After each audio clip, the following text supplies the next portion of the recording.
এই ভিডিওটা শেষ পর্যন্ত দেখো, কারণ আমি তোমাকে এমন ৫টা স্টেপ বলবো যেগুলো ফলো করলে তোমার অ্যাবস অনেক বেশি ভিজিবল হতে শুরু করবে। ১. ডায়েটে ফোকাস করো। অ্যাবস জিমে না, কিচেনে তৈরি হয়। তুমি যদি প্রতিদিন এক্সারসাইজ করো কিন্তু জাঙ্ক ফুড খাও, তাহলে অ্যাবস ফ্যাটের নিচেই লুকিয়ে থাকবে। ২. বডি ফ্যাট কমাও। একটা মোবাইলের উপর যদি মোটা কভার লাগানো থাকে, তাহলে ডিজাইন দেখা যায় না। ঠিক তেমনি ফ্যাট বেশি থাকলে অ্যাবস থাকলেও দেখা যাবে রোদেনা।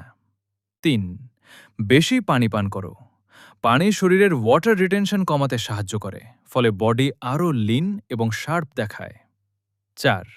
প্রতিদিন অ্যাবস ওয়ার্কআউট করো।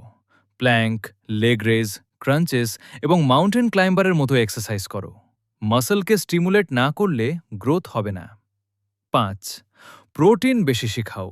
ডিম, মাছ, মুরগি এবং দুধ মাসল রিকভারি ও গ্রোথের জন্য খুব গুরুত্বপূর্ণ। বোনাস স্টেপ: পর্যাপ্ত ঘুমাও।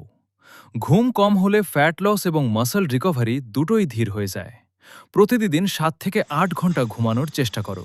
মনে রেখো, ৭ দিনে ম্যাজিক হয় না, কিন্তু ৭ দিনের ডিসিপ্লিন তোমাকে এমন রেজাল্ট দেখাতে পারে যা অনেক মানুষ ৭ মাসেও পায় না।